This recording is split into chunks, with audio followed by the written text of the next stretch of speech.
யோபு ஏன் சொல்லுகிறார் உன்னுடைய பராமரிப்பை நாவியை காமாற்றுறது? இது எல்லாத்தையும் இழந்த மனுஷங்க. கர்த்தர் பாருங்க, ஏதாவது 1-2 தான் நம்முடைய வாழ்க்கையிலிருந்து இழந்து போவதற்கு அனுமதிச்சார். நம்ம ஏதாவது 1-2 இழந்து போவதற்கு தான் கர்த்தர் அனுமதிக்கிறார். ஆனால் அவர் நம்முடைய ஆவியை மாத்திரமல்ல, நமக்கு உண்டான எல்லாவற்றையும் கர்த்தர் வெளியெடுத்து பாதுகாத்து கொண்டே இருக்கிறார்.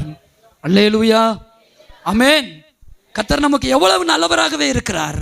அப்போ யோபு இப்பொழுது எப்படி மாறிப்போனான் என்பதை நீங்கள் தயவு செய்து புரிந்து கொள்ளுங்கள். அவன் ஒரு ஏழையாகவே மாறிப்போனான். சங்கீதம் 68:10 வாசிக்கிறோம், அவருடைய தயையினால் தேவன் ஏழைகளை பராமரிக்கிறாராங்க. இப்போ யோபுவை கொஞ்சம் கவனிச்சு பார்த்தீங்களா? ஜீவனை பார்க்கிற தயவு நல்லதுன்னு சொல்லி யோபு எப்படி கத்து வச்சிருக்கிறன்றத சங்கீதக்காரன் மூலமாக நீங்க புரிஞ்சுக்கலாம். ஏழை ஆயிட்டாரு, எல்லாத்தையும் இழந்துட்டாரு, எதுவும் மிஞ்சல பாடு கிடையாது, தோளும் மிஞ்சல. அந்த சூழ்நிலையில தான் கர்த்தர் மீது நம்பிக்கையுடைய மனிதனா வாழ்றாரு.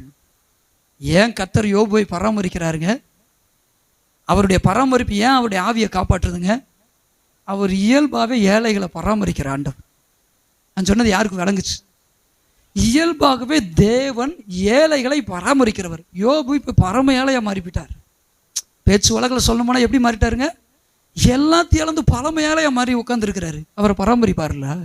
பராமரியாமல் இருப்பாரா கர்த்தர்?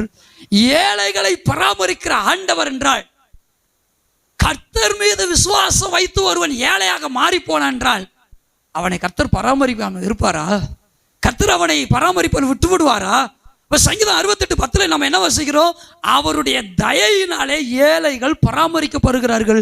இந்த தயை தான் யோபுவையும் பராமரித்தது. ஏழையை பராமரித்து பாதுகாக்கிற ஆண்டவர். இன்னும் கொஞ்சம் நான் சொல்றேன், ஏழையே பராமரித்து பாதுகாக்கிற ஆண்டவர் விசுவாசம் வைத்த ஒரு மனிதன் ஏழையாய் போனால் அவரை பராமரியாமல் இருப்பாரோ?